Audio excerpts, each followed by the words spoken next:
guys, it's Miss Blows again. I'm coming to you to continue our read aloud series on exploring coral reefs. And the last time we got together, we read a section of this book titled Snorkeling in Belize. And it got me thinking about my own personal snorkeling experience. And I wanted to share some of those pictures with you.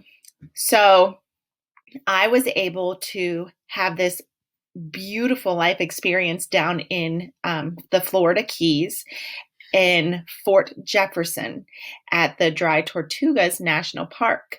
My friends and I got onto a boat and rowed to the fort to Fort Jefferson, where there was a section where we were able to go snorkeling. And when I flip through some of my pictures, look, you can see here, this is my friend and I in our snorkeling gear, and you will never believe how difficult it is to walk in those flippers, and to maneuver, being able to swim and walk and still be able to breathe and see.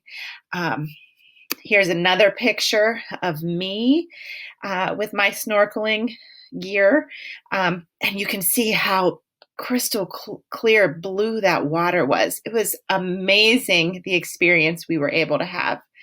So thinking about the story that we read and my own personal experience, it got me thinking about how my experience was the same or different with snorkeling in Belize.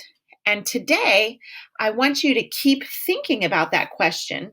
What are some details that make the snorkeling experiences different from each other?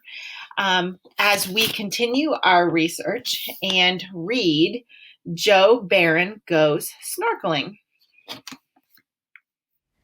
Joe Baron Goes Snorkeling. It wasn't until I was an adult that I first went snorkeling in the Caribbean. It was like being dunked into a tropical fish tank.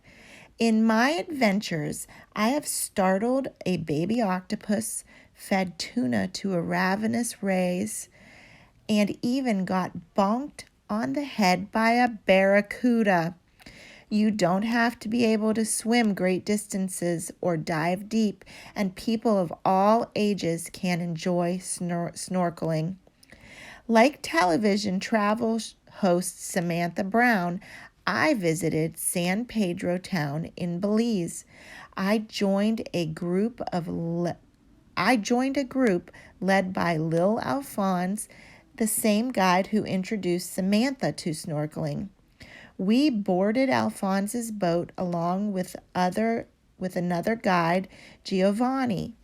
As we motored to the reef, I asked Alphonse about any scary experiences on his trips. He told of a snorkeler taking a picture of a shark underwater. The shark came closer and closer, and snap! It snatched the camera out of his hands. The man was so frightened, he ran right across the surface of the water like a basilisk lizard. I began to wonder about Alphonse's stories. There's two more photographs here, and the captions to each of those photographs read, "It is important that you can see clearly through your mask. It must fit properly so water does not flow in." And then, the sea fan is one of many types of corals found at the Belize Barrier Reef. Alphonse said that you can use a bright light to snorkel at night and see the coral polyps feeding. They extend their tentacles to capture tiny organisms from the water. All kinds of creatures come out at night to feed. Alphonse's advice: it's easy not to be afraid at night. If you see something scary coming at you in the dark, just turn off the light and you won't see it anymore. No problem. I wondered a little more about Alphonse's stories. At the snorkeling site, Alphonse gave some instructions. Keep your body horizontal most of the time so you can get close to the coral to view it without harming the coral or yourself. You also must have a clear view through the mask. Giovanni began scrubbing away at my brand new mask using a material he claimed would not make a scratch. What was it? Can you keep a secret? He asked. Yes, I said. So can I, he replied. What a joker. Later, I peeked and saw a piece of dead sea fan in his hand. So that was the scratch-free material for cleaning a snorkeling mask. But nobody will ever know because I can keep a secret just like Giovanni. One more thing to prepare your mask. You spit on it. Then you rub the spit around. This helps keep the mask from fogging up underwater. Finally, it was time to get in the water. I spit, put on my mask, and put on my brand new fins. They felt kind of tight. I leaned over the edge of the boat and splash! I was surrounded by bright green seagrass and the reflections from the surface of the water. It was a short swim to the corals. Alphonse seemed to know every nook of the reef. He pointed out so many amazing animals we could barely keep up. Sometimes we were one big tangle of snorkels, masks, and fins trying to change directions all at once. I snapped a number of pictures of colorful fish and corals, a sea turtle, and a fellow snorkelers. We even got a close-up look at a nurse shark that Alfonso held. Time must go more quickly underwater because all too soon it was time to go back to land.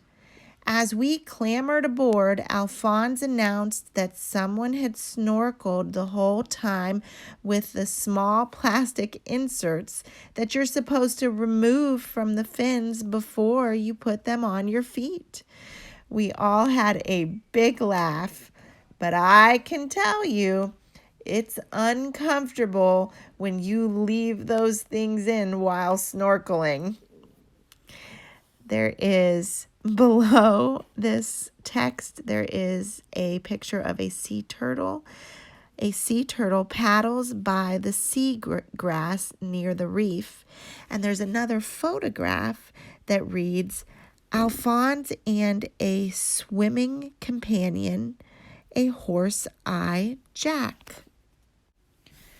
On the way back, I had to laugh again when someone clumsily stepped on the handle of a fire extinguisher. A small, cold, white cloud billowed up at the bottom of the boat. Okay, I was the one who stepped on the fire extinguisher. It will be our little secret. As we motored back to land, the sun and the spray behind the boat made a rainbow. The palm trees on shore swayed in the trade winds, and we were back in San Pedro town before we knew it. What a trip! The weather was perfect, but the underwater world of the reef was incredible.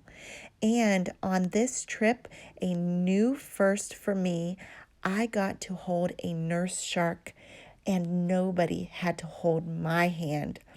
And next time, I am determined to go snorkeling at night, but I will keep the light on. And then this last photograph is a picture that reads, Joe and a new friend, a nurse shark. Hi, guys. I hope you enjoyed reading Joe Baron Goes Snorkeling with me. And I hope you were able to think of some of the details and notice some of the details that make the two stories that we've read about snorkeling from exploring coral reefs, how those two the details in those are different from each other, those two experiences. One of the details that I found was in the very first paragraph where Joe talks about how exciting snorkeling is. And that was very different than the first story, Snorkeling in Belize. Our character there, not our character, our character, Samantha Brown, who went snorkeling, she was terrified, if we remember. But Joe, he talks about how it was like being dunked in a tropical fish tank. It was an adventure for him. And so that was a detail that made these two experiences very different. Um, and even so different from my own experience. So I hope that you are able to continue finding other details that make these two snorkeling experiences or illustrate how these two snorkeling experiences were very, very different from each other. And I hope you learned a lot from the read aloud that we were able to enjoy together today. Thanks so much. I'll see you again soon.